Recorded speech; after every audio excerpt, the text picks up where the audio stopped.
Те са нормални Ти неща. искаш ли Европейски съюз на суверенните нации? Европейският съюз може и трябва да съществува единствено и само като форма на това, което е замислено в началото. Свободно движение на хора, стоки и капитали. Нищо повече.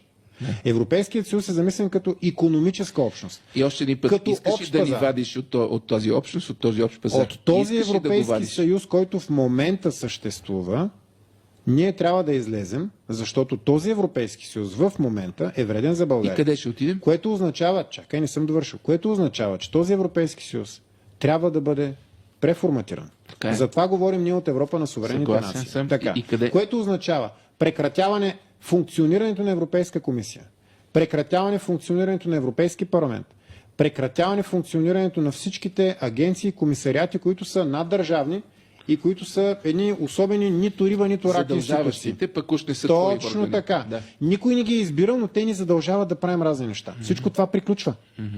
Никой няма нищо против хората свободно да се придвижват в Европа. И аз съм съгласен с това. Никой няма нищо против да имаме свободно движение.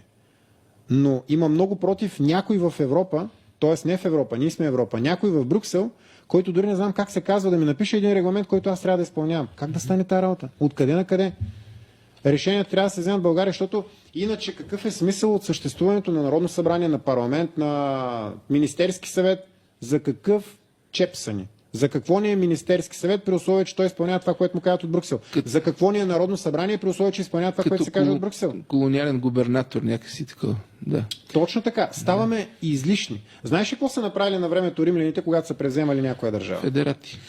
Ако, примерно да кажем, те се съгласят да се предадат, ние да кажем сме се предали на Европейската комисия. Ако те се съгласят да се предадат, запазват им се някои права. Примерно, древногръцките колонии по брега на Черно море запазват правото да имат своя воли. Това е, да кажем, общински съвет си представили, Народно събрание. Да.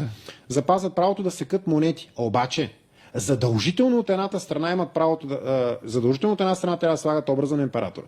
От другата слагат каквото си искат.